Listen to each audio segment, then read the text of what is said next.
The samples of tissue cells can be taken from almost any parts of the body, depending on the type of tumor and its location. The method of taking samples is determined. For instance, the methods followed for brain biopsies is entirely different for skin biopsies. Certain types of biopsies involve the removal of an entire organ, which are only performed by surgeons. However, other types of biopsies remove tumor samples, using a needle or through an endoscope. In this session, I'm going to explain the most common types of biopsies used in cancer. Diagnosis: needle biopsy, fine needle biopsy or fine needle aspiration, and core needle biopsy or core aspiration. Of the two types of needle biopsies, fine needle aspiration is performed using a thin hollow needle affixed to a syringe to pull out small pieces of tissue and a small amount of fluid from the tumor. But in case the tumor's deep inside the body and cannot be felt, then the needle can be guided by watching on an imaging tool such as an ultrasound or CT scan. The main advantages are fine needle aspiration. There's no need to cut the skin, and in some cases the diagnosis is made on the same day. However, their disadvantage is that sometimes it becomes impossible to remove enough tissue for a detailed diagnosis. Although fine needle duration is a type of biopsy, it is also classified as a psychology test. However, in a core biopsy, the needles are slightly larger than those using fine needle aspiration. In a core biopsy, a small cylinder of tissue is removed at times. Special vacuum tools are used to get larger core biopsies from breast tissue. However, diagnosing core biopsy samples take longer than fine needle aspiration biopsy. For the results also take longer. Excisional or incisional biopsy. In this type of biopsy, the surgeon cuts through the skin to remove the complete tumor, called an excisional biopsy, or a part of a large tumor called an incisional biopsy. So guys, in an endoscopic biopsy is a flexible thin lighted tube with a lens or a video camera effects at the end, allowing the physician to look into the internal parts of the body. Tissue samples are also taken out through the endoscopic biopsy. Different types of endoscope, used to look at specific parts of the body. For instance, one kind of endoscope B is used to look at the inside of the throat, sinuses and nose. The periscope there. Scopic and mediastinum scope B. Although the periscope B is much like endoscope B, it uses a slightly laparoscope to look inside the abdomen and remove tissue samples. Similar procedures are followed to look inside the chest. These are called doroscopy and mediastines. The peritomy and the rhizotomy. Laparotomy is a kind of surgery, while vertical cut is made from upper to lower abdomen to remove samples. This may be formed when the suspected area could not be diagnosed with other simpler tests. There are many ways to perform a biopsy. The skin, based on the type of suspected skin tumor, shave biopsies, remove the outer layers of the skin for certain basal cell or squamous cell skin cancers. However, they aren't used for their suspected melanomas of the skin as discussed earlier, punch biopsies, or excisional biopsy. These are used to remove deeper skin layers and are diagnosed deeply a melanoma has gone into the skin. Sentinel lymph node mapping and biopsy help the surgeon to know which lymph nodes to remove for biopsy. Sentinel node mapping and biopsy is a common way to diagnose whether a cancer such as melanoma or breast cancer has spread to the lymph nodes. The skin detects the lymph nodes that drain lymph fluid from where the cancer originated. If the cancer has metastasized, his lymph nodes are usually the primary parts to affect. Next topic is Kaposi sarcoma. Hands on the groin area or legs may cause the type of cancer that forms from the cells that line blood vessels or lips. It usually looks like tumors on the skin, or on mucosal surfaces such as inside the mouth.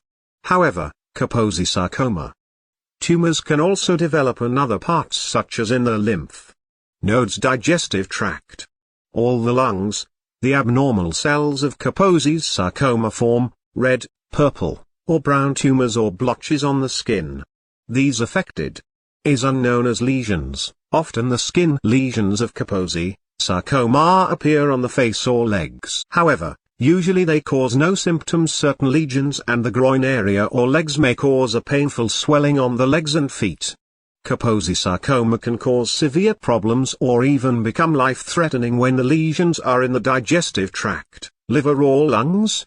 For instance, Kaposi sarcoma cause bleeding, while tumors in the lungs may cause trouble breathing. The different types of Kaposi sarcoma are defined by the different populations it develops in.